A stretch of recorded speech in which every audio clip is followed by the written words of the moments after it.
Pemirsa, diulang kembali kami lanjutkan, beristirahat dulu dari ekonomi sebentar nih, kita ke Pak Niko. Pak Niko, ini kan untuk penyusunan kabinet Jokowi ini kan Jokowi kemudian memberikan pertimbangan ataupun mendapatkan masukan ataupun pertimbangan dari KPK dan juga PPATK seperti itu. Tapi dilihat dari susunan kabinet, nama-namanya, apakah kemudian kabinet ini sudah mencerminkan kabinet yang bersih seperti itu, Pak Niko?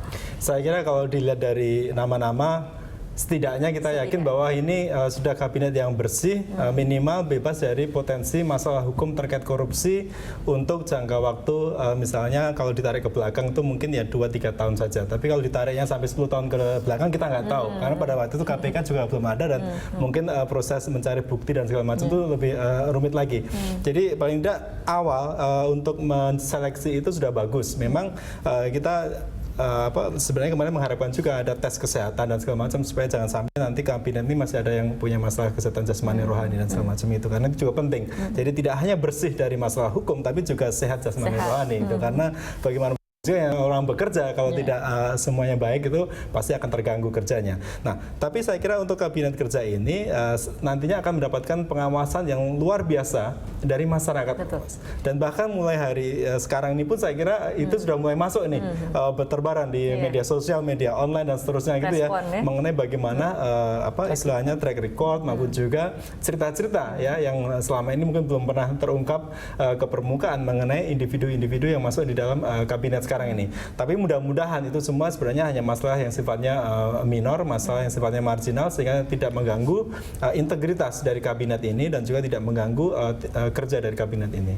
Oke. Sebetulnya siapa saja nama-nama yang masuk dalam kabinet kerja? Ada 34 menteri. Jokowi ataupun Presiden Joko Widodo sudah menunjuk 30 menteri dan 4 menteri koordinator yang akan mengisi kabinet kerja untuk 5 tahun ke depan. Dan pemirsa, kita simak bersama berikut nama-nama menteri yang baru saja diumumkan oleh Presiden Joko Widodo.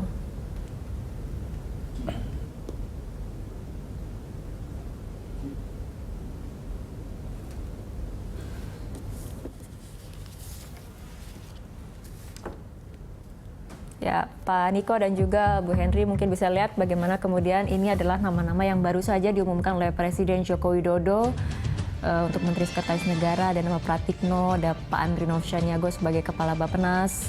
Dan ini Menteri Koordinator yang baru ya, Kemaritiman, diisi oleh Indroyono Susilo. Untuk Menko Polhukam ada nama Tejo Edi Purgianto dan Sofyan Jalil sebagai Menteri Koordinator Perekonomian.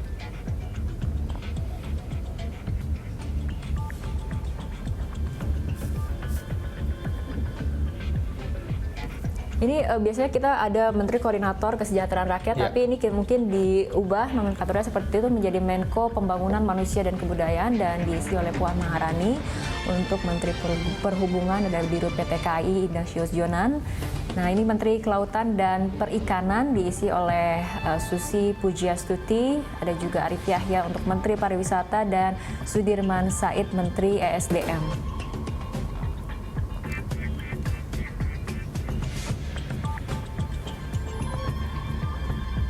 Ini tadi dikatakan oleh Pak Jokowi atau Pak Jokowi Presiden, Retno Lestari Priyansari Marsudi ini Menteri Luar Negeri perempuan pertama ya sepanjang sejarah Indonesia.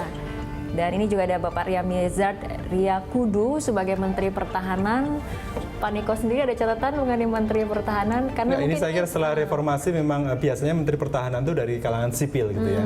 Sehingga sekarang dengan diangkatnya Jenderal Purnawirawan Riamizard Riyakudu ini, nah mudah-mudahan ini tidak mengembalikan lagi arah istilahnya supremasi sipil itu menjadi semakin ke belakang gitu ya, karena ini adalah salah satu amanat reformasi gitu.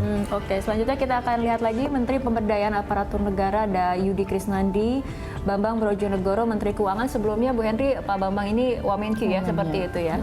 Untuk tim ekonomi sendiri menurut Bu Henry, apakah kemudian dilihat dari rekam jejaknya seperti itu, apakah kemudian bisa memberikan terobosan-terobosan yang bisa menjawab tantangan ekonomi Indonesia ke depannya seperti itu Bu Henry? Ya, karena kalau yang dijanjikan oleh Pak Jokowi itu kan perubahan, ya artinya perubahan pendekatan di dalam pembangunan ekonomi. Karena kemarin mengakhiri kepemimpinannya Pak SBY, kemudian beberapa menteri menyodorkan rapot mereka, satu bahwa target-target RPJM itu kan tidak tercapai untuk pertumbuhan ekonomi, target kemiskinan, target pengangguran tidak tercapai. Kemudian juga kemarin disebutkan oleh Menteri Bappenas sebelumnya, ya, disampaikan bahwa kesenjangan kita luar biasa, kita punya PR itu, artinya kita tidak bisa business as usual. Ya, kalau memang betul ingin mendorong kepada Trisakti, ya, mendorong kepada kemandirian, bahwa kue ekonomi itu dihasilkan oleh sebanyak mungkin orang dan dinikmati oleh sebanyak mungkin orang, maka apa yang sudah dilakukan 10 tahun yang lalu, ya, ini berarti harus ada koreksi yang mendasar gitu. Nah, jadi kalau kemudian tidak ada proposal tentang perubahan tadi, ya, kita tidak bisa berharap bahwa masalah-masalah yang menjadi PR saja belum bisa terselesaikan. Ya, bagaimana menjawab tantangan seperti itu ya, Bu? Tantangan, gitu. Oke. Ya, ini kita lihat nama-nama Menteri Perindustrian. Saleh Husin ini juga di profesional partai seperti itu ya, Bu. Iya. Apa ada catatan khusus Bu Henry atau bagaimana, Pak Niko? Nggak ada. Saya kira untuk nama-nama berikut sudah kita tahu track recordnya. Track recordnya ya. Selanjutnya Siti Nurbaya sebagai Menteri Lingkungan Hidup dan Kehutanan, ini juga terhitung baru nomenklaturnya ya. Baru dan juga saya kira beliau ini lama di Kementerian Dalam Negeri, kemudian di DPD gitu, sehingga kita agak bertanya juga kenapa kemudian untuk mengurusi masalah lingkungan hidup dan kehutanan yang sangat sektoral. Paling tepat sebenarnya dalam negeri ya. Iya, sepertinya dalam negeri itu mungkin lebih cocok atau untuk pendayagunaan aparatur negara gitu. Oke. Tapi mungkin Presiden lagi-lagi punya pertimbangan khusus seperti itu ya. Ya, ini ada Yohanan Yambise sebagai Menteri Pemberdayaan Perempuan dan Perlindungan Anak. Anies Baswedan sebagai Menteri Kebudayaan Pendidikan Dasar dan Menengah, M. Nasir Menristek Dikti.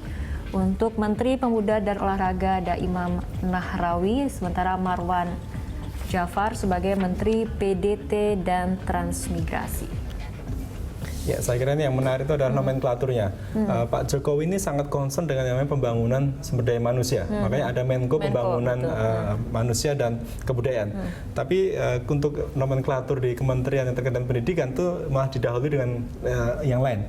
Kementerian Kebudayaan dan Pendidikan Dasar Menengah. Kemudian Kementerian Riset Teknologi dan Pendidikan Tinggi. Biasanya kalau yang lebih penting itu biasanya ditaruh di depan. Kementerian Pendidikan Tinggi dan Riset Teknologi, Kementerian Pendidikan Dasar Menengah dan Kebudayaan. Tapi ini sepertinya dibalik. Nah, ini saya kira nanti mudah-mudahan itu tidak membalik arah dari pembangunan sumber daya manusia ke depan itu. Oke, baik Pak Niko dan juga Bu Henry, seperti biasa kita harus tahan dulu perbincangan. Pemirsa, ikuti jeda berikut terlebih dahulu.